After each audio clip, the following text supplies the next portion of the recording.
ನಮ್ಮ ಜೀವನದಲ್ಲಿ ನಾವು ಬೇಗ ತಿಳ್ಕೋಬೇಕಾದ ಕೆಲವು ಸತ್ಯಗಳಿವೆ. ಇವುಗಳನ್ನ ಸರಿಯಾಗಿ ಅರ್ಥ ಮಾಡ್ಕೊಂಡ್ರೆ ಸಾಕು, ನಮ್ಮ ಬದುಕಿನ ದಾರಿಯೇ ಬದಲಾಗಿಬಿಡುತ್ತೆ. ಹಾಗಿದ್ರೆ ಆ ಸತ್ಯಗಳು ಯಾವುವು? ಬನ್ನಿ ಈ ವಿವರಣೆಯಲ್ಲಿ ಒಂದೊಂದಾಗಿ ನೋಡೋಣ. ನಮ್ಮ ಜೀವನನೂ ಅಷ್ಟೇ ಒಂದು ಪ್ರಯಾಣ ಇದ್ದ ಹಾಗೆ.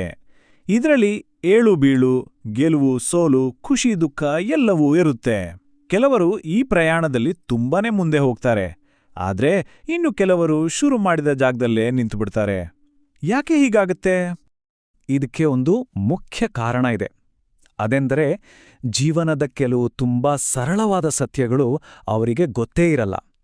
ಈ ಸತ್ಯಗಳು ಎಲ್ಲೋ ದೊಡ್ಡ ಪುಸ್ತಕದಲ್ಲಿಲ್ಲ, ನಮ್ಮ ಕಣ್ಣು ಮುಂದೆಯೇ ಇರ್ತಾವೆ. ಅವನ್ನು ಅರಿತುಕೊಂಡ್ರೆ ಸಾಕು, ಜೀವನದಲ್ಲಿ ದೊಡ್ಡ ಬದಲಾವಣೆ ಖಂಡಿತ ಆಗತ್ತೆ. ಇವತ್ತು ನಾವು ಜೀವನದ ದಿಕ್ಕನ್ನೇ ಬಲಿಸುವ ಶಕ್ತಿ ಇರುವ 4 ಪ್ರಮುಖ ಸತ್ಯಗಳ ಬಗ್ಗೆ ಮಾತಾಡೋಣ.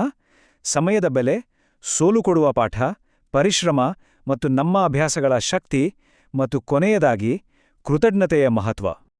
ಮೊದಲನೇ ಸತ್ಯ ಮತ್ತು ಬಹುಶಃ ಎಲ್ಲಕ್ಕಿಂತ ಮುಖ್ಯವಾದದ್ದು ಸಮಯ. ಇದು ನಮಗೆ ದೇವರು ಕೊಟ್ಟಿರೋ ಅತಿ ದೊಡ್ಡ ಗಿಫ್ಟ್. ಒಂದು ಕ್ಷಣ ಯೋಚನೆ ಮಾಡಿ. ನಮ್ಮತ್ರ ದುಡ್ಡು ಹೋದ್ರೆ ಮತ್ತೆ ಕಷ್ಟಪಟ್ಟು ಸಂಪಾದಿಸ್ಬೋದು ಅಲ್ವಾ? ಆಸ್ತಿ ಕಳೆದುಕೊಂಡ್ರೂ ಮತ್ತೆ ಗಳಿಸ್ಬೋದು. ಆದರೆ ಕಳೆದೋಗಿರೋ ಟೈಮ್, ಅದನ್ನ ವಾಪಸ್ ತರೋಕ್ ಸಾಧ್ಯನಾ? ಸಾಧ್ಯವೇ ಇಲ್ಲ. ಒಮ್ಮೆ ಕಳೆದು ಹೋದ ಸಮಯ ಮತ್ತೆಂದೂ ಎಂದಿಗೂ ಮರಳಿ ಬರಲ್ಲ. ನಮ್ಮ ದಿನದ 24 ಗಂಟೆಗಳೇ ನಮ್ಮ ಭವಿಷ್ಯವನ್ನ ಡಿಸೈಡ್ ಮಾಡುತ್ತವೆ.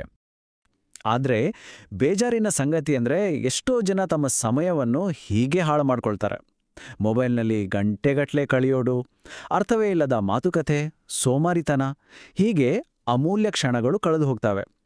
ಆದರೆ ಯಾರು ಸಮಯಕ್ಕೆ ಬೆಲೆ ಕೊಟ್ಟು ಅದನ್ನು ಸರಿಯಾಗಿ ತಮ್ಮ ಗುರಿಗಾಗಿ ಬಳಸ್ಕೊಳ್ತಾರೋ, ಅವು ಜೀವನದಲ್ಲಿ ಖಂಡಿತ ಮುಂದೆ ಹೋಗ್ತಾರೆ. ಸರಿ, ಈಗ ಎರಡನೇ ಸತ್ಯದ ಕಡೆಗೆ ಹೋಗೋಣ. ಇದು ಸೋಲಿನ ಬಡ್ಡೆ. ಜೀವನದಲ್ಲಿ ಸೋಲು ಬಂತು ಅಂದ್ರೆ ಸಾಕು, ಬಹಳಷ್ಟು ಜನ ಕುಗ್ಗಿ ಹೋಗ್ತಾರೆ. ಆದರೆ ಸತ್ಯ ಏನಂದ್ರೆ, ಸೋಲು ಅಂದ್ರೆ ಅಂತ್ಯ ಅಲ್ಲ.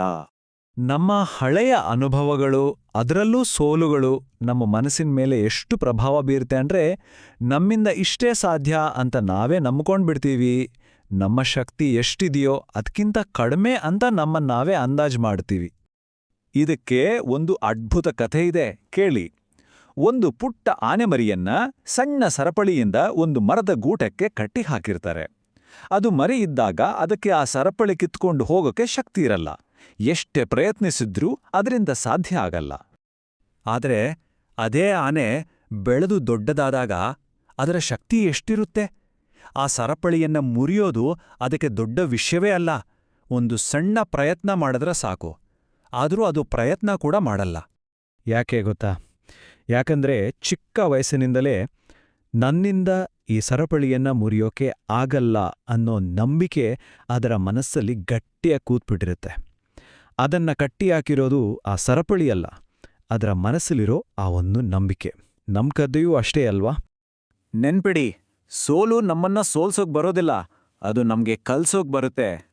ಸೋಲು ಅಂದ್ರೆ ಎಲ್ಲಾ ಮುಗೀತು ಅಂತ ಅಲ್ಲ, ಅದು ಯಶಸ್ಸಿನ ಕಡೆಗೆ ಒಂದು ಹೊಸ ಆರಂಭ ಅಷ್ಟೇ. ಪ್ರತಿಯೊಂದು ಸೋಲಿನಿಂದ ಪಾಠ ಕಲ್ತು ಮುನ್ನುಗ್ಗೋದೆ ಜಾಣತನ. ನಮ್ಮ ಮೂರನೇ ಸತ್ಯ, ಪರಿಶ್ರಮ ಮತ್ತು ಅಭ್ಯಾಸಗಳು. ಯಶಸ್ಸಿಗೆ ಇವೆರಡು ಎರಡು ಮುಖ್ಯ ಕಂಬಗಳಿದ್ದ ಹಾಗೆ. ಕನಸು ಕಾಣೋದು ತುಂಬಾ ಸುಲಭ, ಯಾರು ಬೇಕಾದರೂ ಕಾಣಬಹುದು. ಆದ್ರೆ ಆ ಕನಸನ್ನ ನಿಜ ಮಾಡ್ಬೇಕಾದ್ರೆ ಪರಿಶ್ರಮ ಬೇಕೇ ಬೇಕು. ಕಷ್ಟಪಡದೆ ಯಾವ ದೊಡ್ಡ ಸಾಧನೆಯೋ ಸಾಧ್ಯ ಇಲ್ಲ. ಯಾರು ತಮ್ಮ ಗುರಿಗಾಗಿ ದಿನಾ ಕಷ್ಟಪಡ್ತಾರೋ ಯಶಸ್ಸು ಒಂದಿನ ಅವರನ್ನ ಹೊಡ್ಕೊಂಡು ಬಂದೇ ಬರುತ್ತೆ. ಹಾಗೆಯೇ ನಮ್ಮ ಅಭ್ಯಾಸಗಳು. ನಾವು ದಿನ ಏನ್ ಮಾಡ್ತೀವೋ ಅದೇ ನಮ್ಮ ಭವಿಷ್ಯವನ್ನ ರೂಪಿಸುತ್ತೆ.